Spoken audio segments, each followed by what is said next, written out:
Stop setting goals in 2026. Seriously? Maximum মানুহে new ইয়াৰত নিজৰ এটা গোল সেট কৰাৰ কথা ভাবে, এটা ৰিজলিউশন লয়।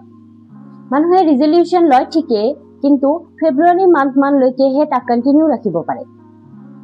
তাৰ ৰিজনটো হ'ল মানুহে গোল এটা সেট কৰে ঠিকই, কিন্তু সেই গোলটো কেনেকৈ এক্সিকিউট কৰিব লাগে তাৰ সিস্টেমটো নাজানে। ধৰা হ'ল আপুনি এটা গোল সেট কৰিছে যে এই বছৰত আপুনি 10 কেজি ওয়েট লস কৰিব।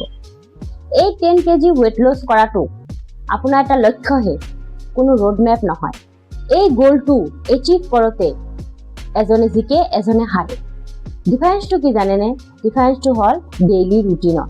মুঠ কথা আপুনি এটা সিস্টেম বিল্ড কৰিব লাগিব। যদি আপুনি ভাবিছে এই বছৰত মই মোৰ গভৰ্ণমেণ্ট জব প্ৰিপাৰেচন কমপ্লিট কৰিম, আপুনি ডেইলি বেচিছত কাম কৰিব লাগিব আৰু কন্টিনিউয়াছলি কাম কৰিব লাগিব।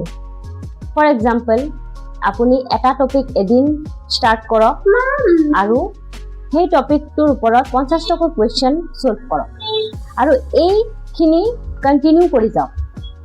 মনত ৰাখিব, গোলটো এটা ডেষ্টিনেশ্যন হে আৰু সিস্টেমটো এটা জাৰ্নি। আপুনি গোলটোক আগুৱাই ল'ব নালাগে, আপুনি সিস্টেমটোত প্ৰগ্ৰেছ কৰা ট্ৰাই কৰক।